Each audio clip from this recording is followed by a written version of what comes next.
Welcome to a very wet and windy Tbilisi, Georgia, and the first Bloc Diaries vlog. The monument you see behind me is the Mother of Georgia, which was built in the 50s by the Soviets to commemorate the 1500th anniversary of the founding of the city of Tbilisi. Although this Soviet monumentalism still exists, can we find anything else? I'm pretty sure we can. So let's go on a little adventure and see what we can find left of the Soviet Union in 2025.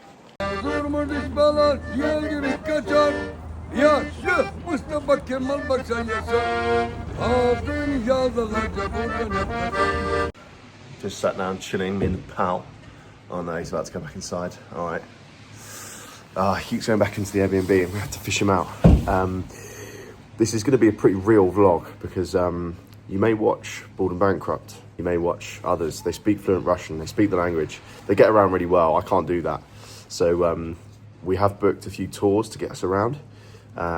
So it should clear up any sort of pressure to go and find anything. Yeah, it should be a lot easier to get a real feel for the place from local people. And yeah, I'll show you how it all works and see what we can find. Maybe. Chronicles of Georgia. We also call it the Georgian Stone Age. This is like this just as a joke. So we're just at the Chronicles of Georgia, which basically tells the story of Christianity coming to the nation. And 3,000 years of statehood. 3,000 years of Georgian statehood. And the thing that's most interesting is the construction was started in the 70s. Yes. And during the Soviet period, religion was kind of, would you say it was outlawed? Yes. In some places? Yes, it was banned. Yeah. Whereas here, the construction of the monument started, and it tells the story of Christianity. But if that were to stop, or be stopped by the Soviet government, yes, then the people would basically be unhappy. There'd be mass unrest, and so the construction continued. And so what we have here is basically a massive, another monumental monument in a former Soviet country, really. Yeah.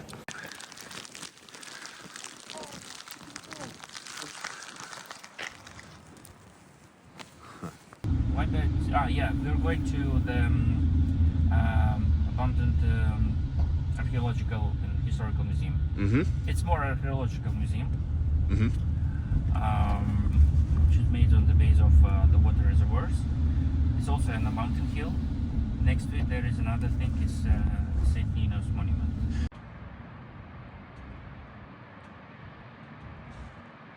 Circle buildings. They were built in 1980s. 1988, like 1980, they built it. In 1988, they decided to make a archaeological museum by Rostom Abramashvili. And unfortunately, they placed some of course artifacts, but they found out that the ceiling is not that much strong enough, and it's a high risk that it can collapse. And want some people or kill them and also destroy the artifact. So they have displaced it to other buildings. Is that Georgian language? Where is that? Yes, Georgian. The third letter and two other in between. I don't know. Okay. What is that? Is that because the It's old language. Okay. I see. Yes. So okay. So they've done it because it's a museum. Yeah. They've done it in an old style. Is that right? Yeah, exactly. And this is like an embryon, lady alien. I don't know why they did it, but it's very interesting. Yeah.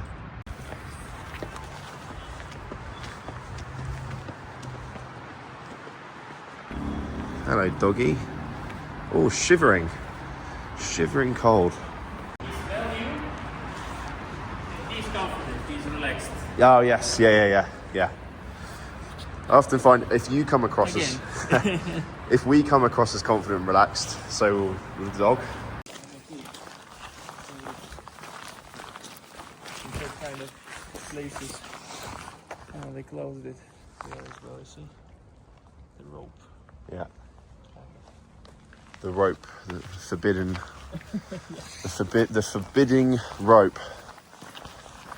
When and why were these reservoirs abandoned or no longer in use? Because they have already the pipe. Sorry, the pump. Okay. Pump system. Ah, so it's replacement of a system, basically. Yeah. So they didn't need any more these reservoirs to balance the pressure, water pressure.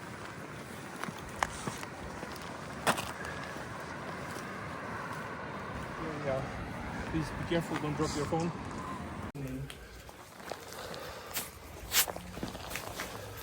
You can hold your eyes for 5-10 seconds. Yeah. And then look there. Ah, okay. Balance it. So we're at the abandoned archaeological museum, and there's also water reservoirs attached to the other side of the building. So that's the museum behind us. Obviously, it's not functioning. But then on the other side is a reservoir. So this would have been filled up to the level of. Can you see that? Yeah. Yeah. Exactly. Up to the level of the concrete. And we've just been on the top, just there. Now it lies abandoned because the system was replaced by a pump system, as opposed to a reservoir. So, Timo, do you think the building will be repurposed? I don't think so. No. I mean, it'd be a big project with all the. Unless some investor will take care about this. Yeah. Someone who. They would have to really care, though, wouldn't they? Who is nostalgic to Soviet Union time? Maybe yes. Who is a billionaire? I don't know. Yeah. In this case, only because basically you need to rebuild everything here. Yeah. The walls are okay, but the wall. Yeah.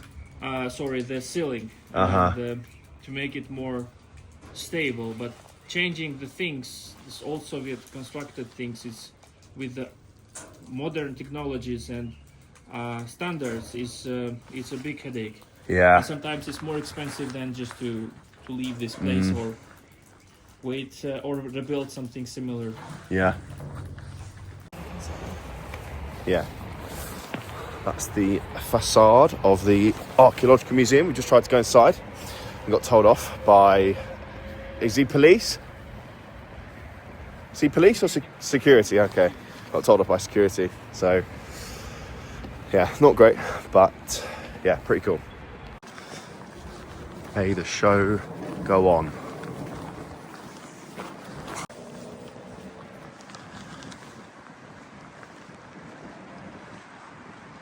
So this is another piece of art of Tbilisi, the Georgian sculpture. He made it here, also during the Soviet Union time, also in 1980s. There is a cross. You're just saying how, again, we have another Soviet constructed monument, but it's related to religion, which is actually really interesting. Because when you read about, it's like when you read about the Russian Revolution and stuff, they destroyed monasteries and things. Didn't they? They didn't. Basically, they were pulling out the crosses from the monasteries and churches, and they used it as a food storage, cow shelter, or something like that. Okay. But in Georgia, obviously, religion is such an important part of the history of the country and the culture. You'd say. Yes, culture. So, you know, they've built it in respect of that. Yeah. Yeah. I would say yeah. Okay.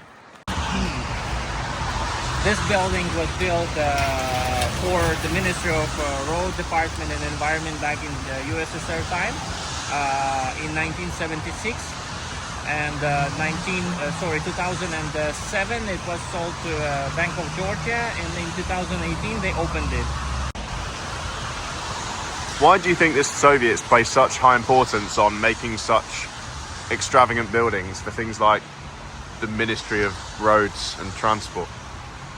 For one example. To show that they can be advanced as the Western countries, and the second is that it was designed. The design was designed by the Minister of the Road in USSR, and he was an engineer of building the estacades and the bridges. So we're currently on the Tbilisi Sky Bridge, which is basically well, it's an apartment blocks built during the Soviet Union, which feature this massive long bridge that you see behind me, and it carries on in front. And Temo, our guide, was just saying about how people at the time would have thought this was really quite an amazing piece of architecture, and especially to live here would probably have been quite a privilege, because you get amazing views. You've got this pretty cool bridge that, I mean, it's in the name, goes through the sky. And you were explaining a story earlier about how at the time everything was about the cosmos and modernist architecture. The architect Kalashvili, he was very impressed in Shatili village with the koshkas. These are the towers, how they link each other, and he was impressed that he planned to design such kind of bridge back in 1976. And why? Because there was not enough of the buses here, so this was kind of a logistical point. At the same time, very unusual for us in Georgia, in not only in Georgia, in the Soviet Union time, to have such kind of very incredible bridge. Yeah, there you go. So if you ever Google Soviet architecture in Tbilisi, this is normally the first thing you're greeted with, and for good reason.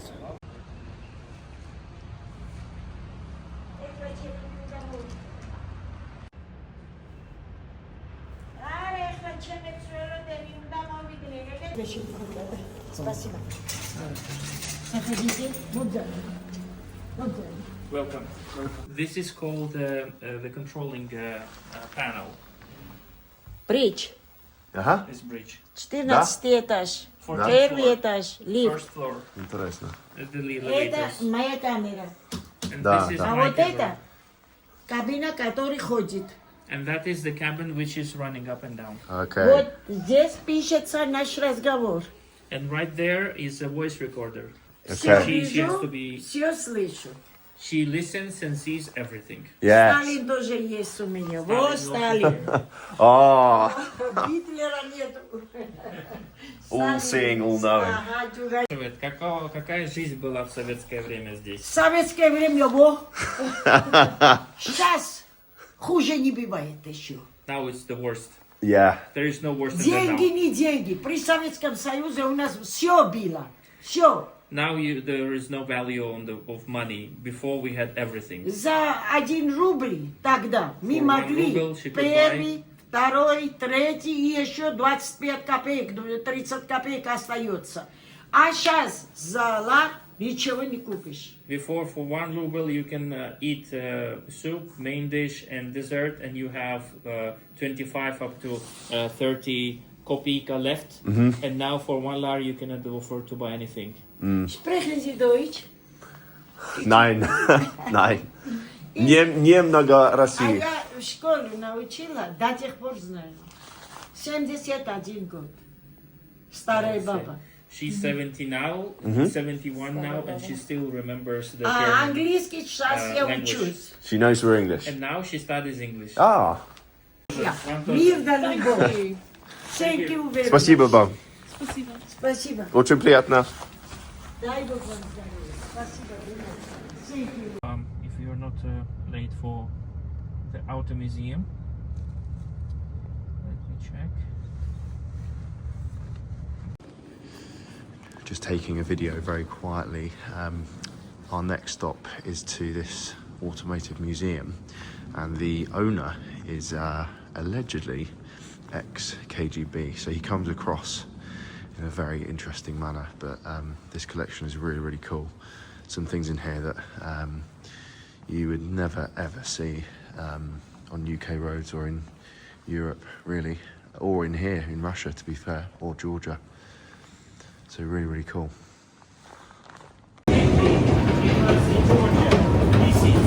But officially it is in Russia because it is capital. But all the systems they sit here.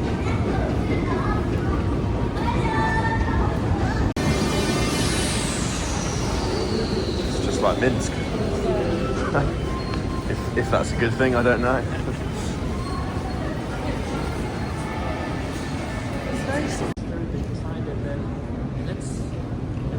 I absolutely loved it.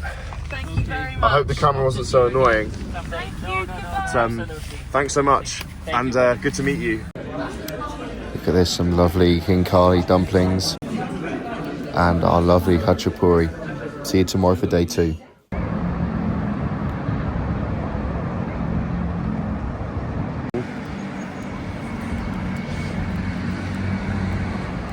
Who said you couldn't find anything Soviet in Tbilisi? Just come across this mural and we've got, I'd love to know what it says, but there's some Georgian writing up there. We've got a group of people, I think that's supposed to be a grapevine. Because obviously Georgia is a massive wine producing country, and it certainly was during the Soviet period. Whoever that is, maybe some significant person, and then we've got some heavy industry there. So this is really kind of typical of Soviet art and public murals.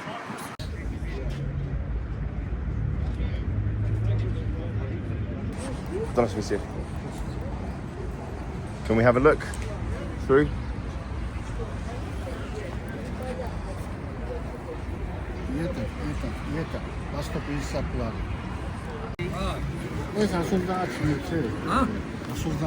Roman.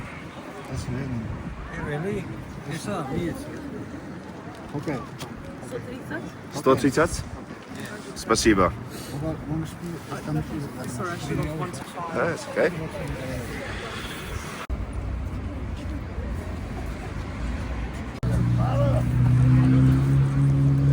Which one do you want? Здесь сколько? Это 20 лат. 20. 20 лат. 20. Это. Да, это 20. 20. Okay. Well, that was cool, wasn't it? Got myself a little Soviet poster with Lenin's head on it. A little Czechoslovakian Olympic team pin badge. So yeah, check it out. That's Dry Bridge Market in Tbilisi. Well worth having a look if you're into all that Soviet guff. I could have a field day there if I had enough cash on me. Pretty much every corner there's something I want to buy, but I can't really justify it when I haven't really got the cash on me at the moment. So to be fair, I could end up back there tomorrow. It's really hard not to want to buy everything, and this chap's just telling me about all the things that he's got on his line. Stalin?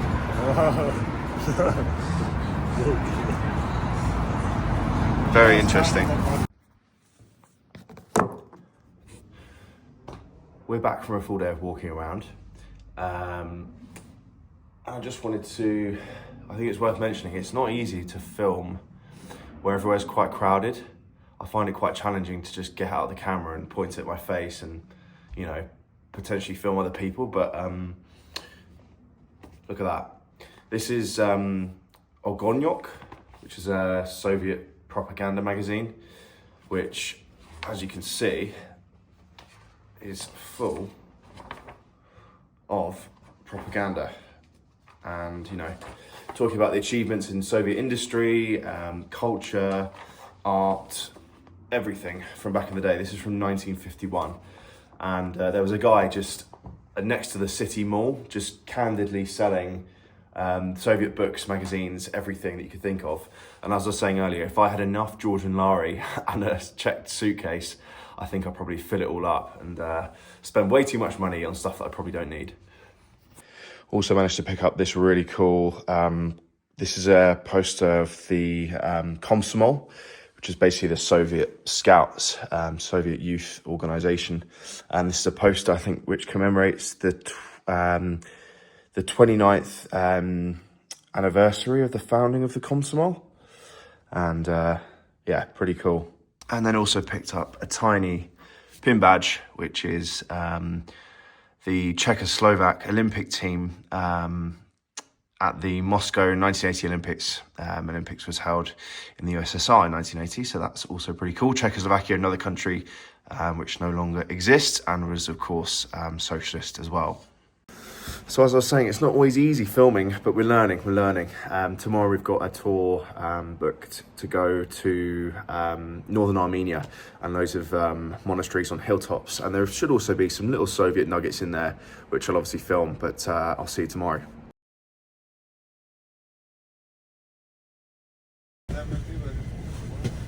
internetin.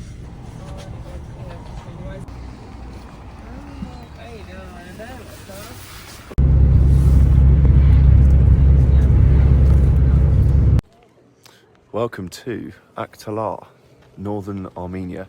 We're on a tour of the northern region of the country, and most of the tour is based around monasteries. So the one that you can see behind me dates back to the 9th or 10th century, I think the guy was saying. So absolutely ancient, and feels absolutely surreal. Inside is absolutely amazing.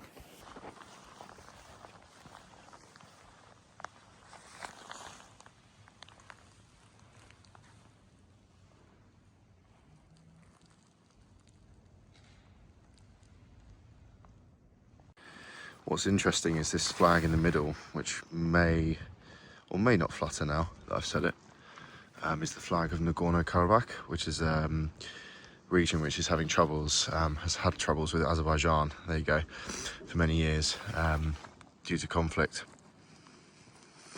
But interesting that it's still flown there as a mark of respect. Just about to get our daily dose of luck. These symbols, allegedly if you step on them and step through this ring, you're guaranteed luck forever. That's crazy. And then on the top, you have the wonderful pomegranate, which is the symbol of Armenia, Yeah. or national fruit of Armenia, I'm led to believe. One thing that I keep banging on about, that's really interesting, not that, in the region, is you end up with ancient religious monasteries contrasted with all the old Soviet architecture. So over there, there's abandoned factories, there's a larder over there, and everywhere in between you've got absolutely ancient frescoes, basically, and it's really, really interesting. And I'd underestimated the contrast that you see here. It's very cool. Prime example, Volga down there, old industry, Soviet factories, and then 10th century monastery. Right, so we're off now. Next stop is another monastery, and I'm told there will be some secret sort of Soviet stop on the way, an old abandoned factory or something, so we'll have to check out and see what we can find. But absolutely surreal being here. Obviously being on a guided tour, we've sort of restricted, not restricted, but you're on a tight time schedule, so yeah, gonna film as much as I can, and hopefully it's interesting.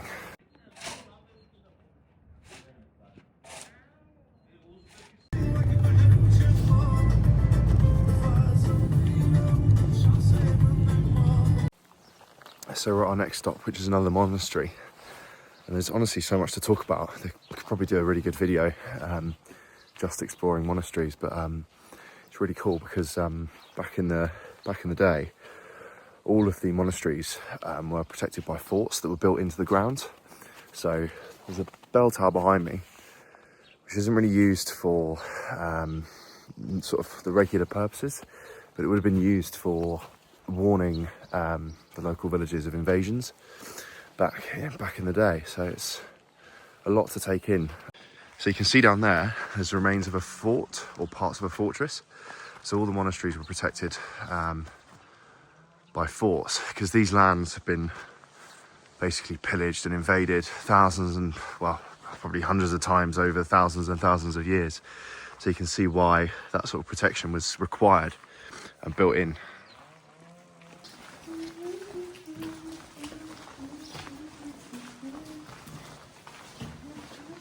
It's a beautiful view today. Wow.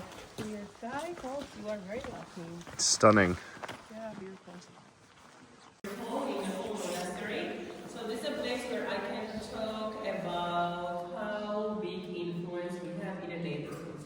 So first of all, let me tell you that those clay amphoras, these are the clay amphoras, everything is inside, right?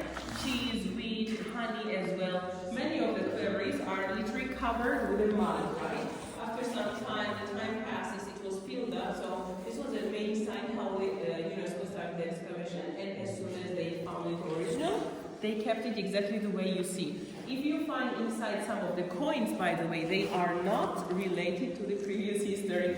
You can tell the snow and everything is quite different here than downtown for sure. Let us have a look a little inside.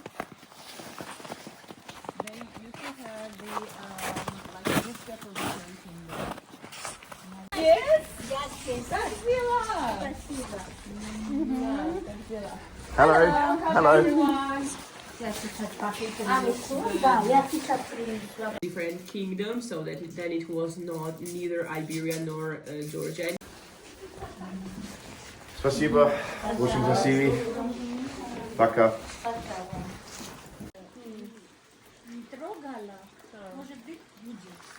Trying to open the front part, at least like a 15% of it, and they hope they're gonna open it. Now we make a stop, and you can walk a little back, so you will still see. You can take some photos. Whoa, just pulled off on the side of the road. And there's a massive abandoned copper smelting plant.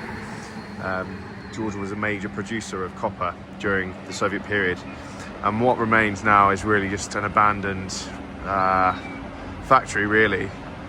And of course, when the factories go, the people leave as well. So there are some areas here which are more or less completely abandoned. In a way, it's quite tragic, really. And also around Georgia, something that's quite eerie are these old abandoned Soviet cable cars. So the workers would use those to get down from the town up into the mountains and vice versa. I know that there's one in Gori and there's a few around. They just seem to be everywhere, old abandoned Soviet cable cars. They're all really interesting to see. They will tell Soviet was better because they had everything. And now they don't have anything. And there is a corruption in the country now. There are not many opportunities. There are literally like a stage, like either very rich or the, like the poor. The middle class is lost here. So it's a public bus. I was going to say, I noticed like the telecom workers as well. Everyone is saying that this bus looks like a school bus, especially you guys in the US having so many school buses. So that's literally like a public transport, which goes probably 20 kilometers per hour. I noticed like the telecom workers as well, like their van. This is the town of Alaverdi, and this is what happens when our country collapses, I guess. 15,000 people used to work here, have all now left, and industry collapses. So it's quite cool for me to see, but in reality it's quite tragic. All that inward investment one day just disappears.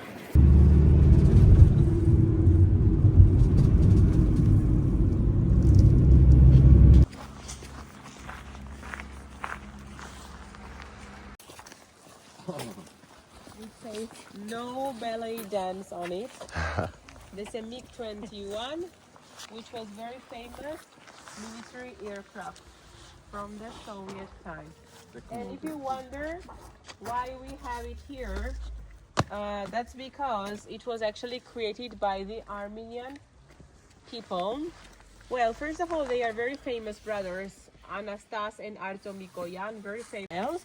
And another because he created this MiG-21 together with Russian person, Mikhail Guvernich. Mikhail Guvernich was a Russian person, and Anastas Mikoyan was Armenian. If you see together with 21, there are the abbreviations written like MiG, right? These are the Russian letters, M-I-G, like MiG, okay? It is read like a M-I and G. So M stands for the Mikoyan. Mikoyan is actually the surname of Armenian people. Those brothers who were living here, by the way. E stands for end, connection, and G stands for Guvernich. Mikhail Guvernich and Mikoyans, they are the one who created this MiG-21, which was for two people, pilot and a co-pilot. It was an air fighter jet, and sometimes named as a fish bed, by the way. It was very famous in India. In India, they nicknamed like a flying coffin, by the way, because many people died while flying this MiG-21.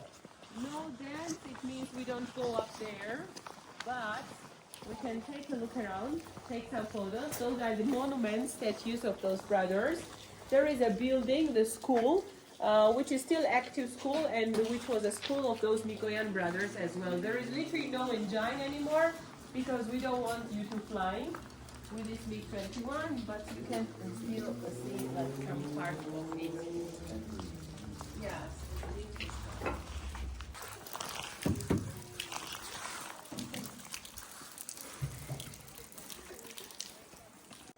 This is pretty peak Soviet. There's a MiG-21 shrouded in brutalist architecture. And we also have a monument to, I believe one of the Mikoyan brothers. So Mig standing for Mikoyan and Gorevich, the brothers, Armenian brothers and Russian designers who basically manufactured these planes. How's that for a view?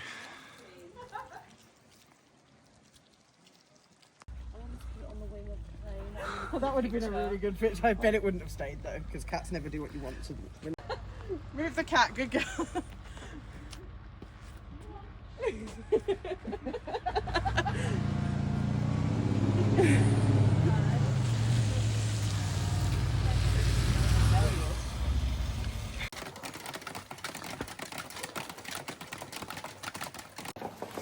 Just up the road from the Mikoyan Brothers Museum, and we're in this abandoned cafe. And you can maybe imagine back in the day, people would come here, have a coffee, and talk about what MiG are going to be producing next. Maybe some aspiring pilots living in the village. Now it's just all left to rot. The ceiling's literally bowing. Yeah, not in a good state of repair. But still, we can imagine what it was like.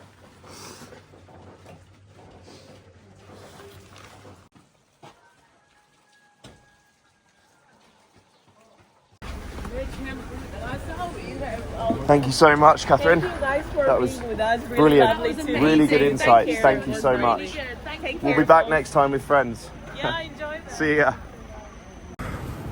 Well, that was really, really good. If you come to Tbilisi, then you should definitely check out Goba Tours, if I'm saying that correctly. Yeah, I mean, to get an insight to another country whilst we're here is really, really cool. And to have a guide that can get us around, speaks the language, knows all the good spots is just invaluable. So yeah, if we come back to Georgia, which I'm sure we will, we might look at doing that again. But you can go to Gori, you can go to the mountains. Yeah, so worth checking out. I'll leave a link to their website in the description of the video so you can have a look yourself. But thanks again to Catherine and the driver as well. Well, here's something a little bit unexpected, but also not at the same time, because you do see this in lots of post-communist and post-Soviet countries. And I believe there is also a section of this in London. It's part of the Berlin Wall. That says, all such walls fall, the German people's gift to the Georgian people. Obviously, I suppose in solidarity of once being under a communist or socialist regime.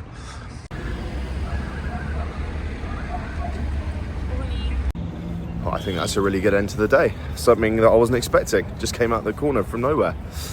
Tomorrow we've only got a couple more things lined up. A couple of things which I haven't seen talked about too much. So we're going to investigate those, show you all about them, and carry on. I'll see you tomorrow. Check it out. Good morning. We're on our way to a very famous monument. I said yesterday we're going to do something that not many people talk about, but changed my mind. We've rented a car and we're on our way up to the Georgia-Russia border, about an hour and a half away from a very famous monument built by the Soviets, which signifies hundreds of years of Georgia-Russia friendship. And conveniently, the Soviets decided to obviously base the monument on that, because they would have liked to have shown friendship between all the Soviet republics, of course. So join us, let's check it out. Had to make a stop. I have a book that's called Soviet Bus Stops, and this is just very reminiscent of that. The area around us, you know, is pretty dilapidated now, but it's amazing the just general infrastructure that you can find around, and the I suppose artistic nature of it. We've got Georgian language over here and Russian language on the other side, but now it's left and in disrepair, although it does still look like it might be in use because that sign is new. All very interesting. We made it. My lips are very chapped. I feel like I could consume Georgia's annual production of chapstick right now, but there we are. Shame about the music. You drive a couple of, 100 kilometers to a remote place and they've got loud pop music on, but oh well. So here we have it. Look at that. So this mural is basically just showcasing, I guess, 200 years of exchange between the two countries, Russia and Georgia. You can see out there we've got 1783 to 1983. 1983 is obviously still under the Soviet Union. And we've got things like a Red Army soldier, the St. George's ribbon, more Red Army soldiers, men on horseback, and more. All very interesting and plenty of snow. It's very, very deep. And I wish I had sunglasses, but yeah, amazing. And having driven up here and now being stood up here, it's amazing the lengths they went to and the resources they put into, they fell over, the resources they put into building monuments like this to celebrate the different nationalities and the different republics that once existed under the Soviet Union.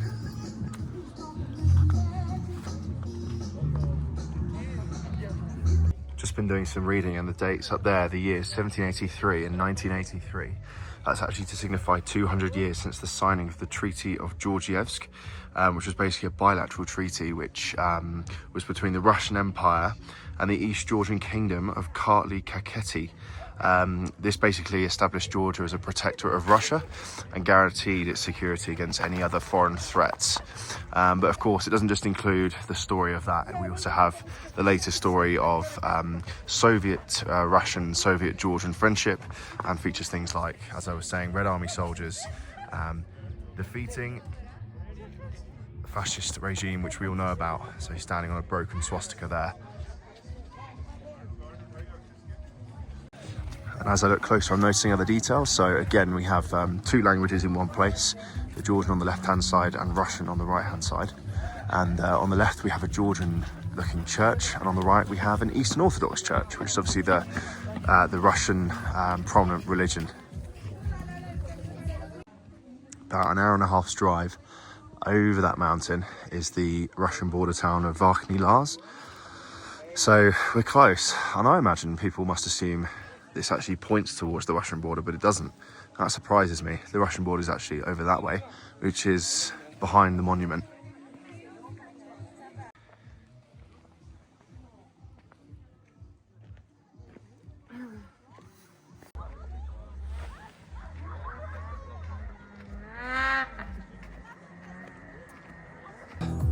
Alright guys, so I think that finishes up our post-Soviet exploration of Georgia really well. I couldn't have thought of a better place to finish. We've seen monuments, larders, babushkas. Hopefully I've kept you engaged and entertained throughout the whole video. Be sure to subscribe to the YouTube channel and follow me on TikTok and Instagram, and I'll see you in another post-Soviet, far-flung country, hopefully not too far away. Hello, England, Georgian, Tbilisi, Narikala.